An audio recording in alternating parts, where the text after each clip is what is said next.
Now, before we begin, let me introduce tonight's presenter, Jane Cooper. Jane has come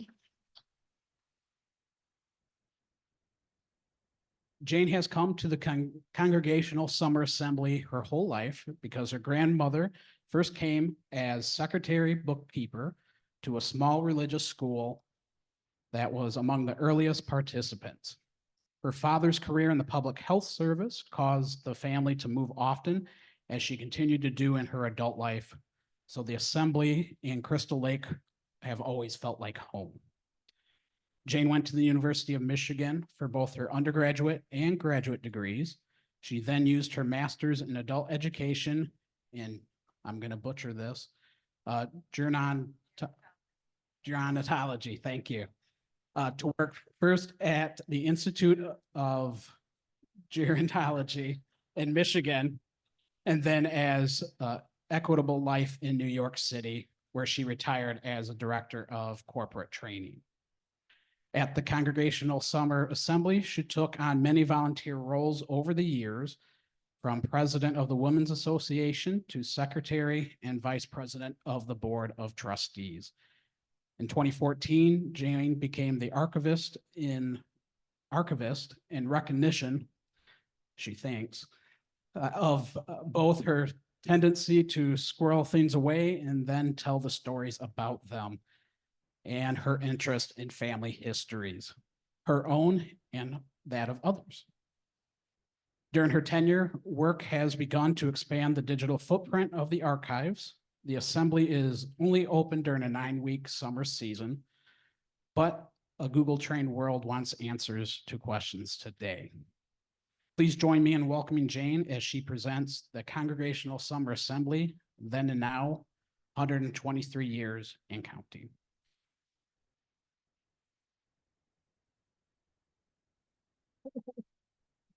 Thank you. And we're testing the mic, so you can all hear me? Great. And if there's any time during this when you can't hear me or I'm too loud, or if I say something that you say, I have no idea what she said, raise your hand. Because yes, thank you. And otherwise we'll save the Q&A mostly to the end to keep organized. First, because I see a lot of familiar faces here, but there are a lot of faces I haven't seen.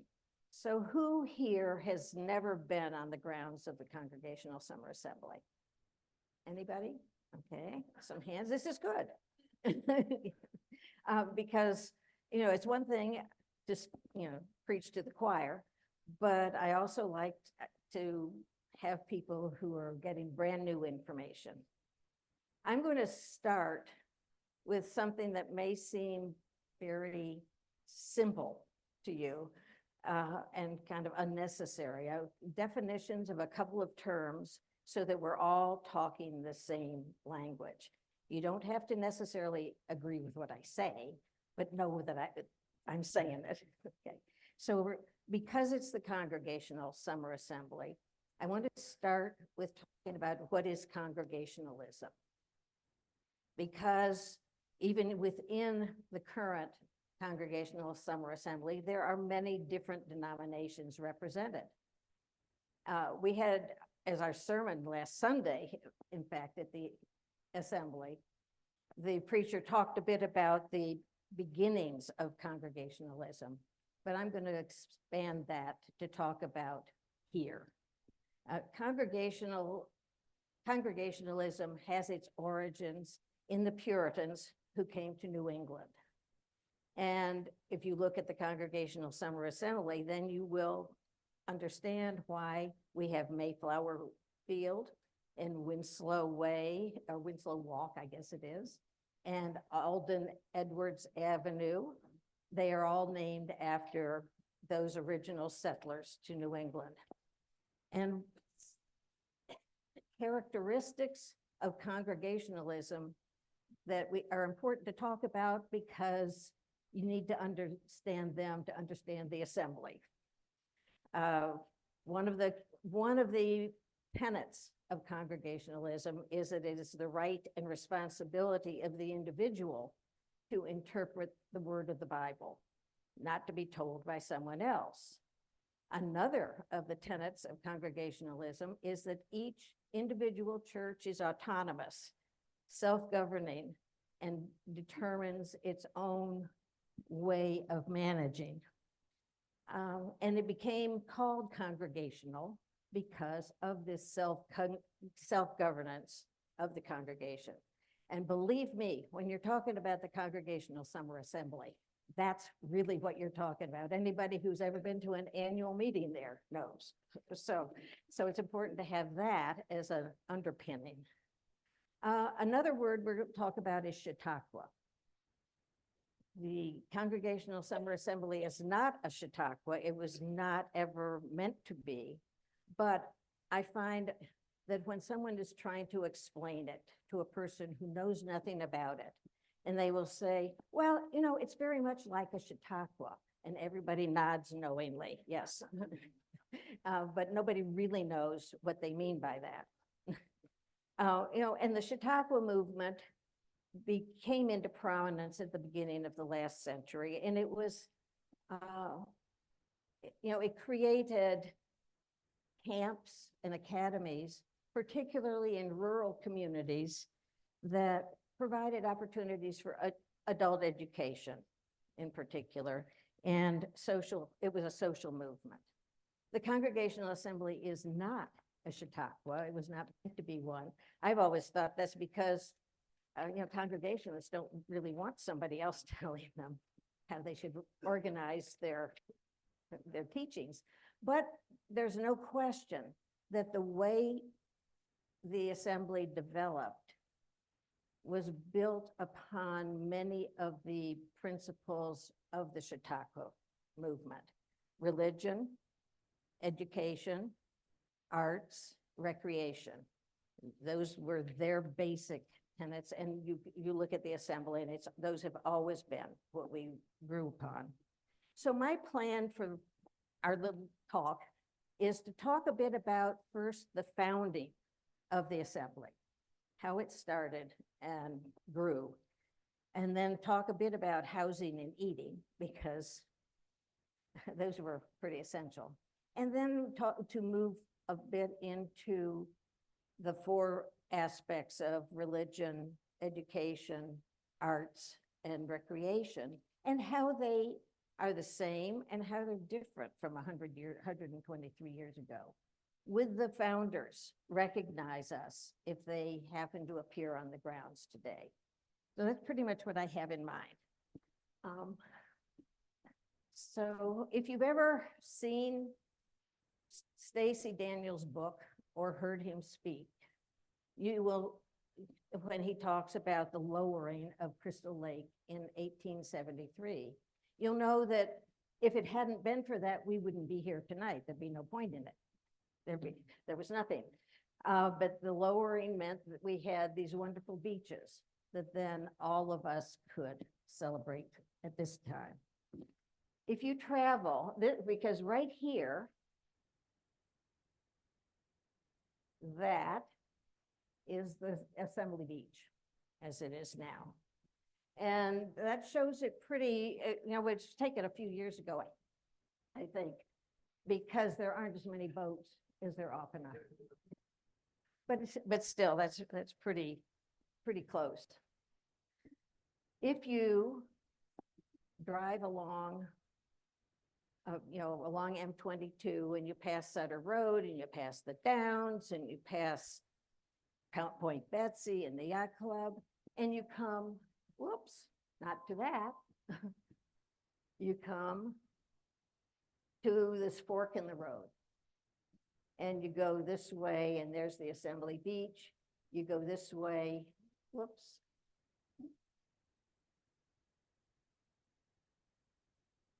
And that's the meeting house.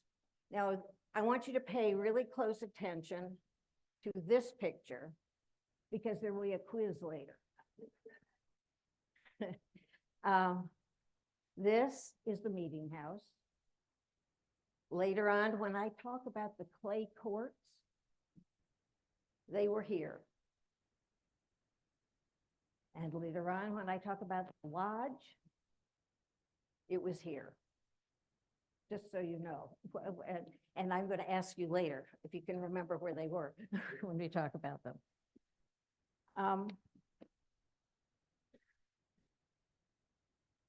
So you arrive at the Congregational Summer Assembly, and there's a big green ball field and this sign. And sometimes people say, I don't know if I have permission to go down that road. It looks like it's private property to me. I know it's there. I've been to an art fair, but I don't know if I can go down it. You have to try it sometime because, you can go through. But why was it established in 1901? Why is that the date? Well, in the late 1900s, or in the late 19th century, Oberlin Theological Seminary started getting a lot of, not phone calls, but letters from former graduates. And they were concerned, and they felt isolated. Here they were, they had been thrown out into this autonomous world of congregational churches. And they had no cell phones, they had no FaceTime, no television, no radio. And these young men, and they were all men, and they're mostly young, they missed the camaraderie of seminary. They missed the opportunity to learn from philosophers and theologians, prominent teachers whom they had respected. And all of a sudden, I'm out in the middle of a small town in the middle of Iowa. We have no radio, we have no nothing. And they missed the opportunity to have interchange with other people as they had at seminary, other people, other students who were learning. And so they wrote to the seminary. And in 1900, delegates at the Cleveland Conference of Congregational Churches found themselves with a proposal. And it was proposing that they sponsor a short Bible college in the summertime, because these young ministers couldn't take time off. Their vacations weren't long enough to go to summer school, but they could possibly take a week or 10 days for a Bible college that would give them an opportunity to exchange ideas with other people who were doing the same thing they were. For about a year and a half, the committees established by the conference discussed this proposition, and would it work? What would they do? How would they do it? And they came back in the October of 1901 and decided that they voted to do this that summer. Now, I want to tell you, I've been a Congregationalist my entire life. And one of the features of Congregationalism is that everybody has an opportunity to speak their piece, no matter what it is, for however long it is. And the whole thought that they had a proposition like this and they decided it in a year and a half absolutely boggles my mind. I find it really hard to believe, but they did. And so that summer of the summer of 1901, no, of 02, because they decided in 01, they had a 10-week program in the last 10-day program in the last 10 days of August of 1902. And it was held at Lakeside, Ohio. Now, Lakeside, Chautauqua is still a very they entity. It is now, as it was then, primarily Methodist. But they let the Congregationalists rent it for 10 days. And it turned out to be so phenomenally successful that they got letters from all over the country not just the Midwest, which they expected, but from everywhere. Please do this again. I didn't get to go last time. Make it longer next time. It was obvious that they had really pushed a button that resonated with an awful lot of people. Well, the next summer, they couldn't come to terms with the Methodists at Lakeside. They could, so they went to Pottawatomie Point, which is near New Buffalo. And they talked, it was beautiful. It was right on Lake Michigan, beautiful beaches that were very close to them. It's also very close to a swamp. And for decades after that, nobody who was there ever could talk about anything but the mosquitoes. So, and I mean, and that really, so obviously that was not a place to go, but what to do? There was divine intervention, and the Reverend J.H. Hull, who was had been one of the leaders in this whole movement, became the minister of the Congregational Church in Frankfort. And he took one look around and he said, you know, this is it. I mean, he was a very smart man. And Frankfort, we think of Frankfort as being kind of a backwater town at that time, but it was not. The Ann Arbor Railroad had built a very large hotel, the Frontenac. And the Frontenac has been described as the grand hotel of its time. It was beautiful. And so the people would come on the boats, people would come on the trains, and they filled the Frontenac Hotel. And they also filled, I am too close to some speaker. They also filled Frankfort. You know, and so it was a very busy place. So Reverend Hull set to work convincing the Ann Arbor Railroad and the people of Frankfort that this was a thing they really wanted to do, to have the Congregational Assembly come here. And they changed the name from the Congregational Summer Bible College to the Congregational Summer Assembly, which seemed more or less, however you, and they sent out the word. The deal was, as far as the Ann Arbor Railroad was concerned, that they had a tract of land between Lake Michigan and Crystal Lake. And we all know that tract of land because that's where the Congregational Summer Assembly sits. And they would give that tract of land to this fledgling group if they could, after 5 years, have had an average of 200 people, not from Benzie County, because it would do them no good if they didn't have to take the train to get there. You know, so they had to be people from away. And if they could get 200 people on the average for 5 years, and if they could guarantee that there would be buildings to have housing or events or whatever that would hold up to 300 people, and all of this in that 5 years, that land would be donated to the assembly. Well, I don't know, you know, 200 people sounds like an awful lot to me for one summer. But, you know, because, you know, nowadays it doesn't, but the only way to get there was by boat over Lake Michigan or on the train. You couldn't drive there. So the selling of this program to people was a big deal. But the Ann Arbor Railroad really wanted it because, you know, they were looking for new income. They cut all the trees had been cut and shipped and then carried away.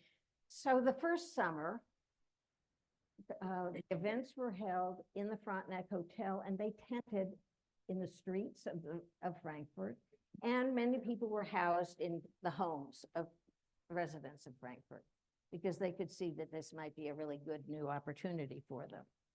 And during that period, the participants were taken to look at this new property that they might have. Well, yeah, the roads weren't so great, and the transportation wasn't so great.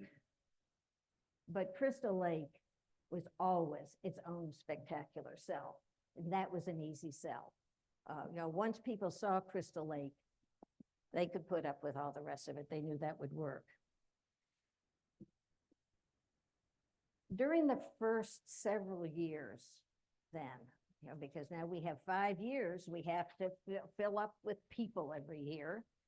And people lived in tents. And so these tents, those are on Standish Road, for those of you who live on Standish Road. This one was the tent of the Schaffler Missionary School, which was the one my grandmother worked for. And then here's a little tent down here. You notice that they don't ever say anywhere how they did their laundry.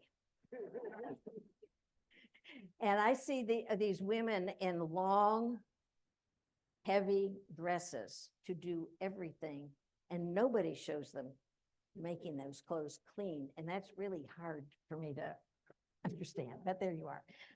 But it didn't take long for word to spread that this was a really terrific opportunity for church members and lay people to bring their families away from the unair-conditioned heat of the cities. And who wouldn't want to be by Crystal Lake? So while most people tented for a few years, people started to build cottages. And some of them were like legitimate cottages, I would say. And some of them were wooden tents. And if you look at this, a wooden tent has this advantage over a regular tent, that if it rains, the floor is not going to get wet.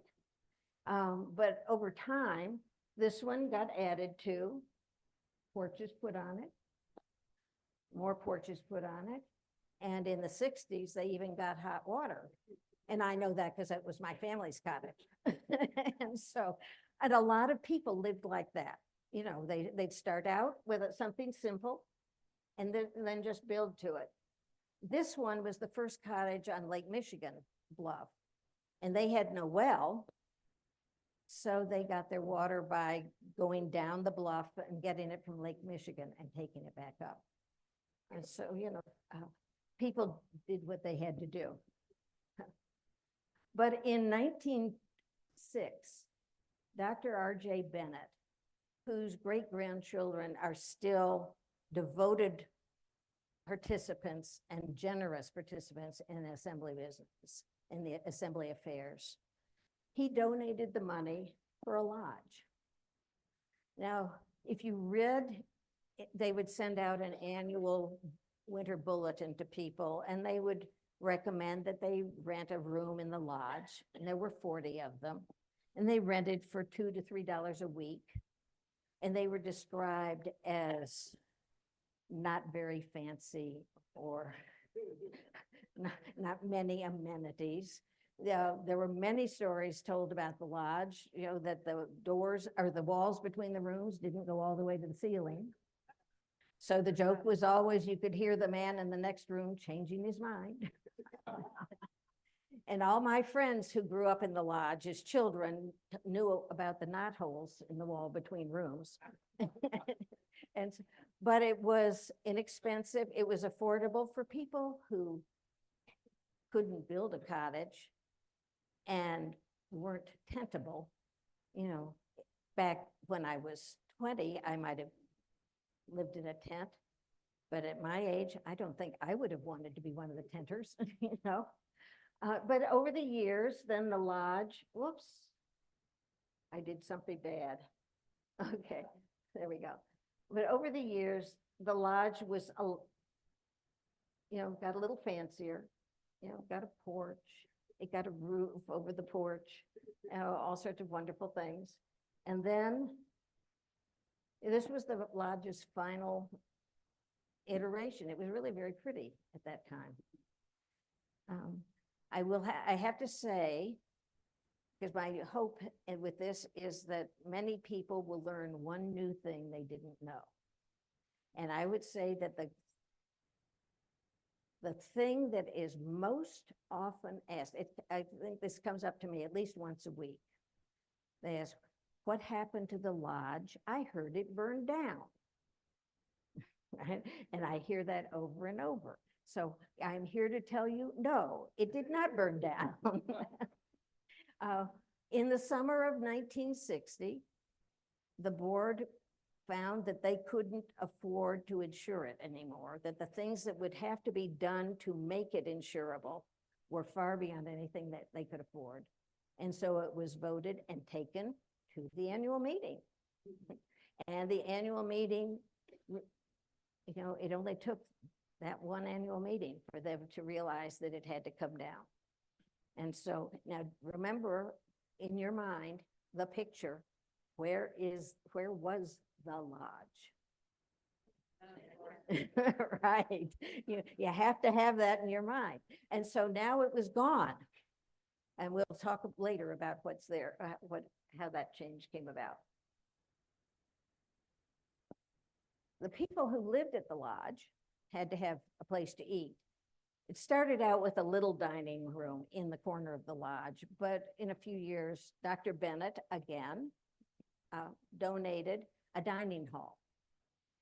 And in the beginning, it was only a dining hall for the people who lived in the lodge. It expanded so that the meals were available to other people in the assembly if they reserved space ahead of time.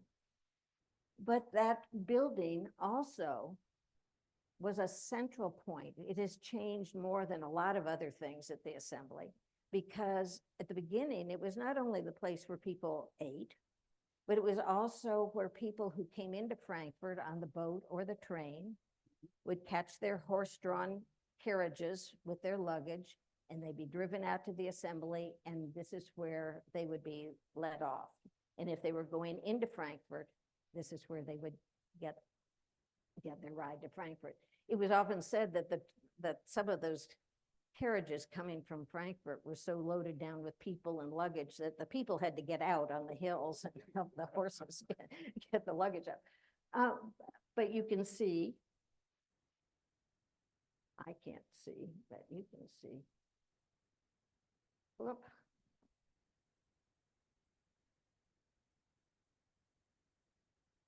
There.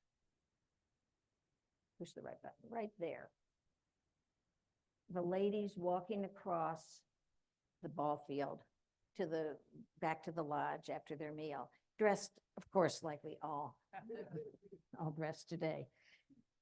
I know, I want to make sure I don't miss something I wanted to say.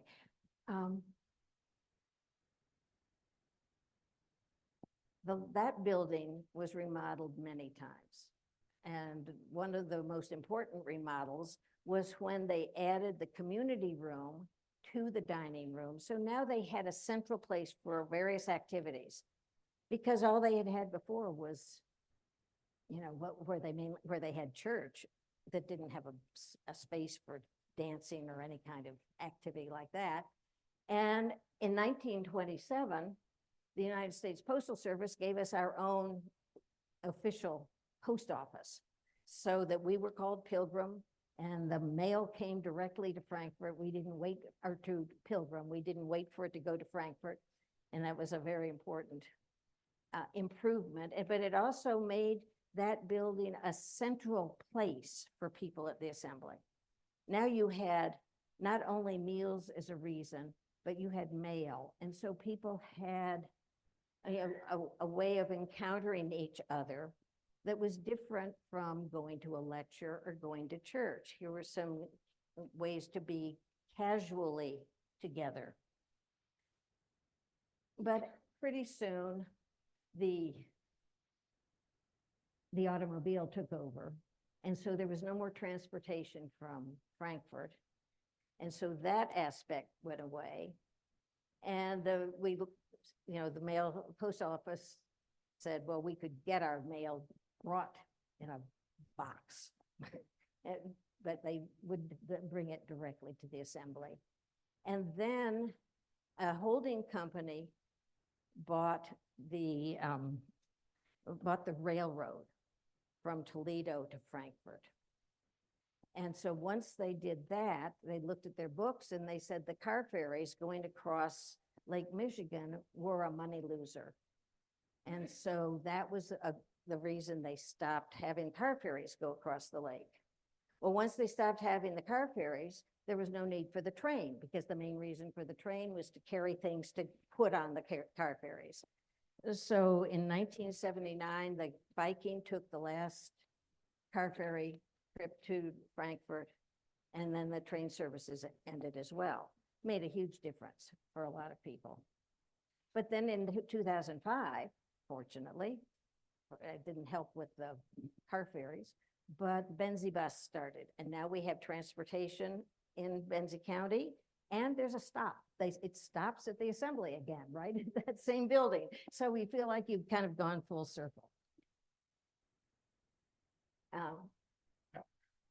But this is what church looked like in the beginning, in the big tent. And, you know, more like a circus tent, but it didn't take.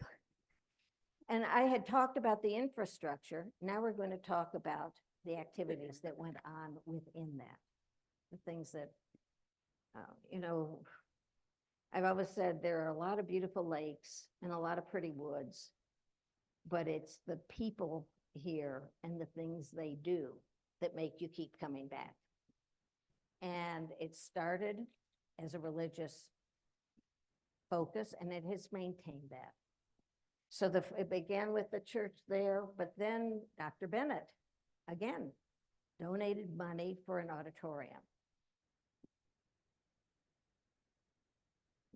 Hit the right button. And you can see there are windows way up at the top,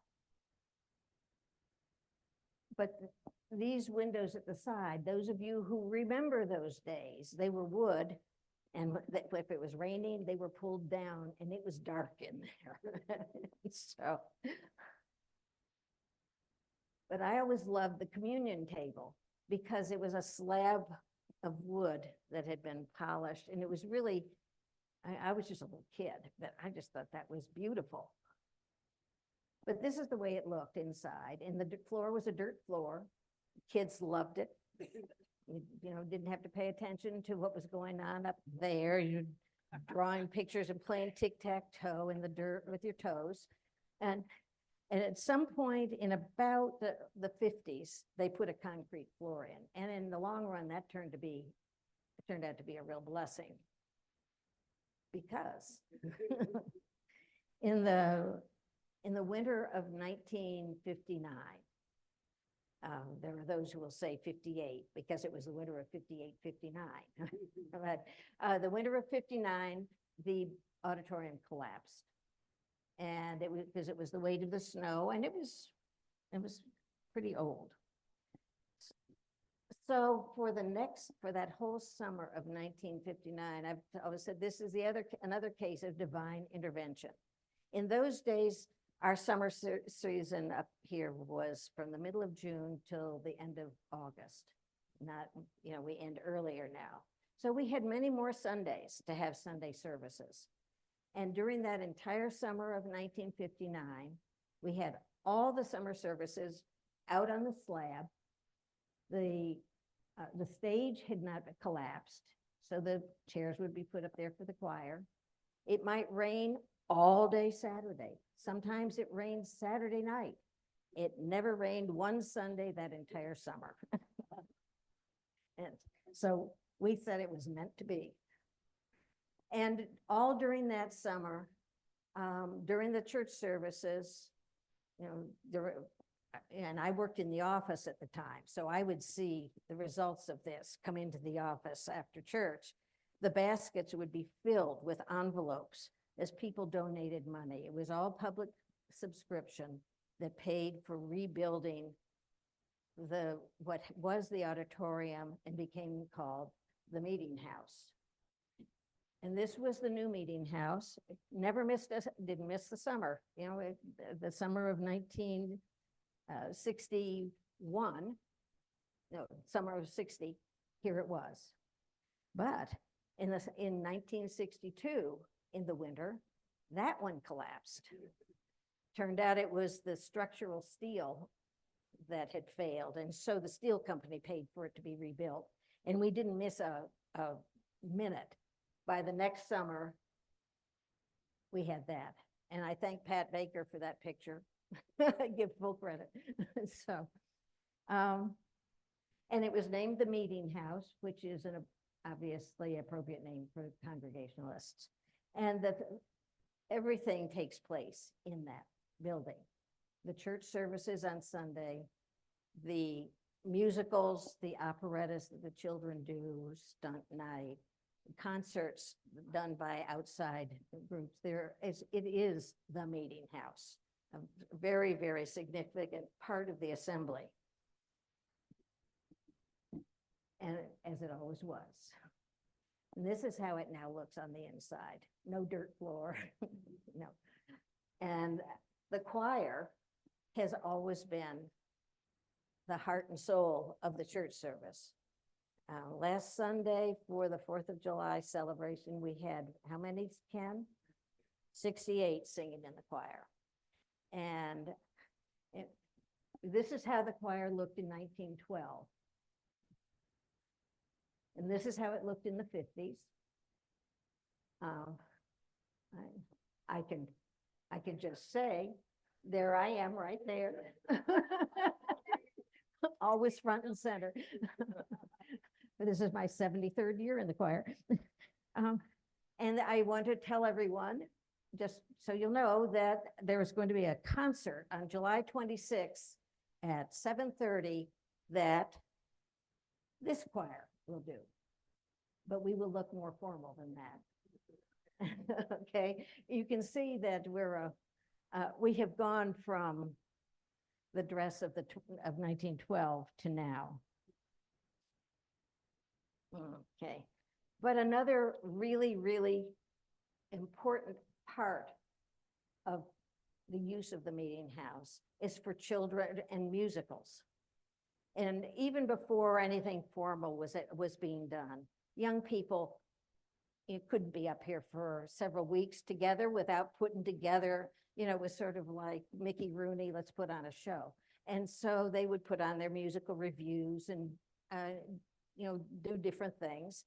And the very first organized formal operetta done by young people was in 1931. And it was called Kay and Gerda, the Snow Queen. And I know about it because my aunt was in it. But I tell this not to kind of point at us, but what I learned from her on that was how important these are to children and continue to be every year.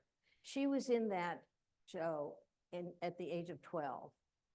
And when we celebrated the centennial of the assembly, and at that time she was 81, she could remember the words and music and sang it of the finale so that they could transcribe it and have the kids on stage do it, because it had imprinted itself on her so much. And so, and it does that. Any kids who have been in the musicals will tell you that they remember them like that. So that was a 1948 operetta. Okay. I mean, why would I show these if I weren't in them, right? So there I am. And there is, I see Carol Johnson. I see Linda Shop, 1948. Okay, so there we were. And then this is 2019. So a lot of kids, and they all just love it. It's one of the best ways to meet children. But other activities, we have the ball field. And they always say you get a piece of green grass and a bunch of guys together and you're going to have a ball game. And it started early at the assembly. But you can see that where they're playing, it's really odd because it's as if you're standing at the assembly building, at the dining room, looking out. Well, anybody playing there if they hit a home run, it went across M22, which wasn't a problem because there was not much traffic then, but it went into the poison ivy on the other side of the road.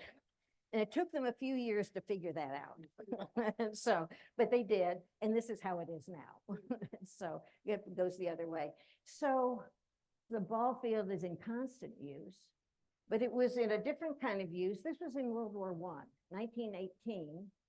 And these are potatoes. They planted potatoes because there was a food shortage.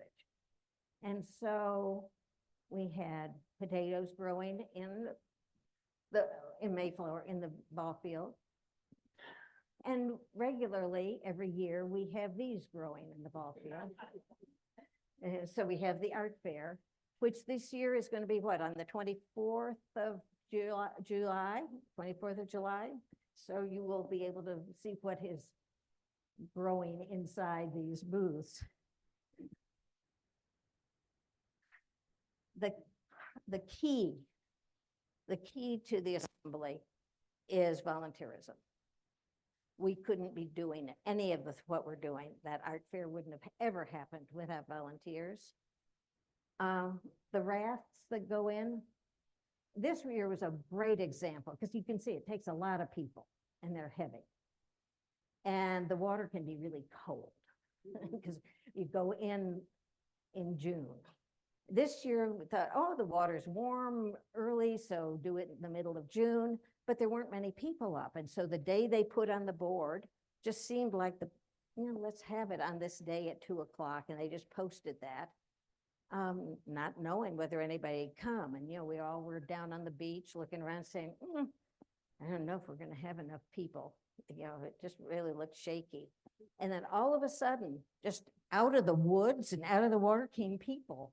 And they just poured down there. And so they had no problem getting all of these things out there. My job is always to just stand there and say, more to the right, more to the right. But, and they're looking and they do, and they go and they push it more to the right. But that's a hard job. And then in August, they have to take them back out again. But yeah. There used to be a diving board. Insurance won't let us have it. But again, I have to say, that's my Aunt Jean. So, I mean, and it was fun. That's how I learned to dive. But I understand they were probably they can't. Yes. Yeah. She was our family singer swimmer. When she swam across Crystal Lake as a teenager, she got so bored that she sang all the way across. It was all I could do to breathe, so, but so we have the raft, we just don't have the diving board. When we say then and now, there we go. This is taking the slide out. Now I would like to have somebody tell me what is wrong with this picture. Oh.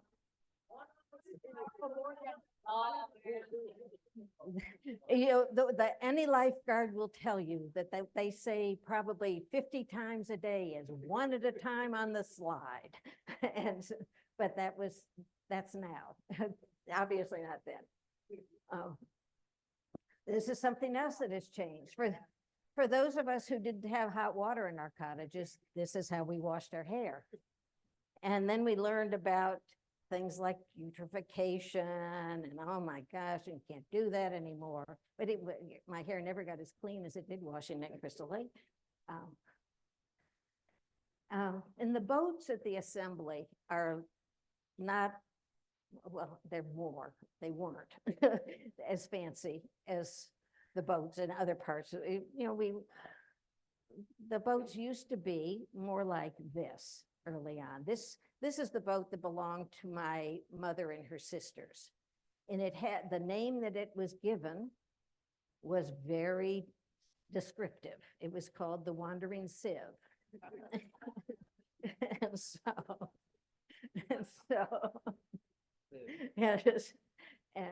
But I was still trying to row my grandmother someplace.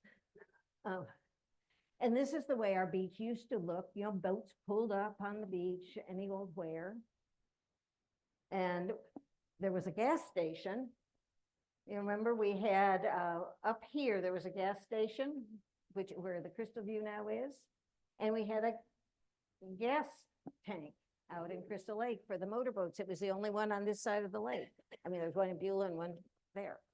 And yes, and Ken, oh, you're pointing, or you're volunteering because you worked at the gas station. I know. Yes, but the swimmers were not real happy with, because you swim around and you've got gasoline all over the surface of the water. That kind of spoiled the effect. So that's gone. And the tennis courts have been improved.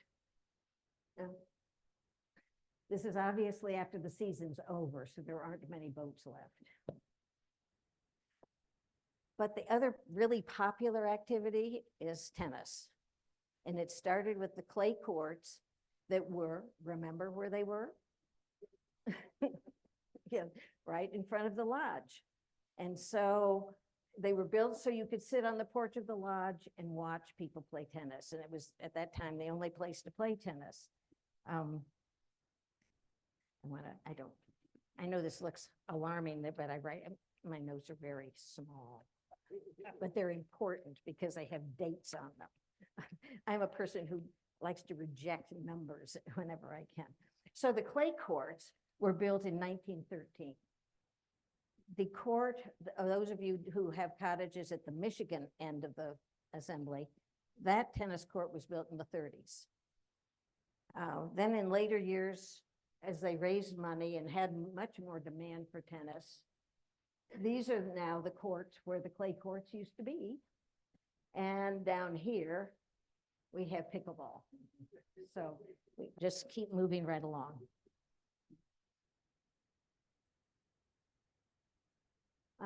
Another thing, and it's, shuffleboard gets associated with old people, but I play it, and but the shuffleboard court was put in the 40s, and it doesn't look very different. And it was, the kids are always out there playing it and keeping us off it because we can't get to it because there are kids on it. So it's obviously still popular. Well, oh, come on. I don't want to do that. There. This is my all-time favorite picture because back then, they didn't have television. They didn't have phones. They didn't have internet. They didn't have anything but themselves. And I read Catherine Stebbins' notes on her pictures. And she'll say, oh, we girls decided to walk around the lake today. Crystal Lake has a long way around it. And that was just, we thought we'd do it today. I mean, that was a regular thing. And this is walking to Point Betsy. Walking to Point Betsy from the assembly is a haul, and they're wearing that. And they did that all the time. And because they really appreciated the beauty of where they were and the company of each other. So I just absolutely love it. But this is how we go now. And that is the classic Petoskey search. So. And beach suppers were also always a popular activity. And I challenge any of you to dress the way they did. Okay, so you've got, hit the right button. You've got hats and ties and formal jackets and long dresses. That's a very hard way to have a beach supper, I think. And here's another. I'm in your way, I'm sorry. Yes, I mean, it's not very casual. This is more like what you'd see now. So many things are the same. People like to do the same things, but they do them differently. And looking ahead at, what's to come, what I see the most is, the summer season has shortened. Young people can't come up as much because they're having to do sports at home, school starts earlier. And while there are many aspects of the 40s and 50s that I wouldn't have back for this world, I mean, as a world, there are many things that I wouldn't trade. And one of them is the fact that we came up, and, you know, we would come up in June and we would leave at the beginning of September. And the people who were my best friends then in 1946 are my best friends now, because we could know each other. We had all of that time and we had nothing distracting us. It's hard, and it's easier to train us to be volunteers because we spent so much time with volunteers. I think it's harder when people say, I only have 2 weeks and I worked so hard all year. How can I do that? So when we look ahead, these are the challenges. They are not insurmountable if people talk about them, because what you get back is so much more than you give. So that's the assembly.